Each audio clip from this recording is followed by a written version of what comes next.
Hello বন্ধুরা, good evening. আমি চলে এসেছি তোমাদের কাছে আজকে একটা ছোট্ট মিনি ব্লগ নিয়ে। দেখো, তোমাদের ব্লগটা খুব সুন্দর লাগবে এবং আজকে একটু অন্যরকম। মানে আমরা তো অনেক রকম নেমন্তন্ন বাড়িতে গিয়েছি, তো এটা একটু অন্যরকম। দেখো, তোমাদের আশা করি তোমাদের ভালো লাগবে। তো চলো স্টার্ট করা যাক। আজকে ছিল একটা ছোট্ট বাচ্চার বার্থডে ছিল। ডেটটা ছিল 26 তারিখ, 26শে মে। তো এই বাচ্চাটির জন্মদিন মানে একটু অন্যরকম, কারণ ওরা হচ্ছে কৃষ্ণ ধর্ম। তো ওদের পুরো ব্যাপারটাই একটু অন্যরকম ছিল, যেটা মানে আমার কাছে সত্যি খুব ভালো লেগেছে। মানে খুব খুব আনন্দ পেয়েছি।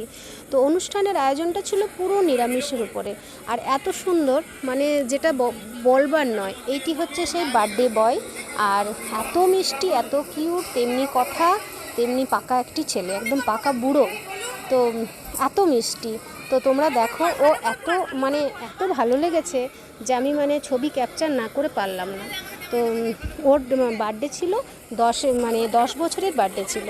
তো এই বার্থডে বয় ফটোশ্যুট হচ্ছে এখন। দেখো তোমরা তার পোজ দেখো খালি। তো বিভিন্ন রকমের পোজে তার ছবি তোলা, মানে সে তার মানে কি বলবো, এখনকার ছেলেরা এত পাকু হয়, এতটাই মানে ওরা বড় হয়ে গেছে যে ওদের কিছু বলার নেই। এই হচ্ছে তার বাবা মা, এই বন্ধু বান্ধব সব নিয়ে সে এখন ব্যতিব্যস্ত। আর তার মতো ছিল লজে গরম, মানে ভীষণ গরম ছিল, দম একদম বন্ধ হয়ে আসছিল। তো চলো দেখো, ও 10 ইয়ার্স বার্থডের ও কেক কাটছে। তো এখানে শুধু ও না, ওর সাথে সাথে আমাদের গপু ভাইও কেক কাটবে। তো এই হচ্ছে তার গিফট। সবার আগে গিফট পেয়েছে। গিফটগুলো দেখো, ওর 10th বার্থডে, তো ওর 10th গিফট চাই। তো এই 10টা গিফট ওর মাসি ওকে গিফট করলো। তো সে আবার কাউন্টিং করছে। তো খুব মানে সত্যি এগুলো একটা মেমোরেবল ডে। কতটা ভালো লাগে না, কতটা মানে বাচ্চাদের যে মনের মধ্যে কতটা আনন্দ আসে, এটা মানে বোঝানো যাবে না। ওদের মানে এটা একটু বড়োদেরকে সত্যিই ভাবতে হয় যে বাচ্চাদের শিশু মনে যে ওরা মানে কি বলবো, ওদের ব্যাপারটাই অন্যরকম থাকে। এতটাই ওরা মানে আনন্দ করে এইসব দিনগুলো। তো আমাদের ছোটোবেলাতে হয়নি, কি করা যাবে, এখন আমরা গ্রামে বড় হয়েছি।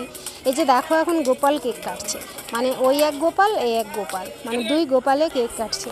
আর মানে এগুলো না একটু অন্যরকম। আমি তো অনেক বার্থডেতে গিয়েছি, কিন্তু এই ধরনের ব্যাপারটা না আমার সত্যি খুব ভালো লেগেছে, মানে খুব ভালো লেগেছে।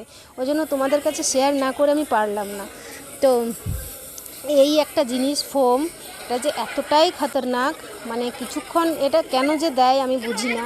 মানে বার্থডেতে এটা দেবেই, বার্থডে মানেই হচ্ছে এই। তো চলো দেখো, আর তার মতো গরম, আমার ঘাম দেখো, মানে মাথা থেকে পা পর্যন্ত ঘাম ঝরে পড়ছে। যে গোপালের খাবার চলে এসছে, গোপাল তো সবার আগে খাবে, গোপাল তো একদম খেয়ে পেট ভরিয়ে নেবে। তো গোপালের প্রচুর আইটেম ছিল, দেখতেই পেলে তোমরা। তো আমাদের আইটেমের মধ্যে অনেক কিছুই ছিল। তো ওরা প্রথমে যেটা করলো, বাচ্চাটা আমাদের সবাইকে গীতা হাতে মানে ধরালো, প্রথমে গীতা করলো। মানে খুব ভালো লেগেছে, খুব খুব ভালো লেগেছে, ব্যাপারটা অন্যরকম। তো গানটা একটু আবার অন্যরকম ছিল। আসলে এনজয় করতে সবাই ভালোবাসে, তাই একটু চালাতে বাধ্য হয়েছিল এই ধরনের গান, একটু নাহলে তো এনজয়টা ঠিকঠাক হয় না। তো এই ছিল একদম সেরা, এটা বার্থডে সেলিব্রেট করার এটা সেরা না ডান্স ছিল একদম। উফ। তো যাই হোক, আলটিমেট আমাদের রাত্রি 10টা বেজে গিয়েছিল। আমরা ফিরে আসলাম, পূজার বাড়িতে ছাড়লাম, তারপর আমি আমার বাড়িতে আসলাম। আজকের মতো টাটা, আবার দেখা হবে নেক্সট ব্লগে। Tata, bye bye, good night.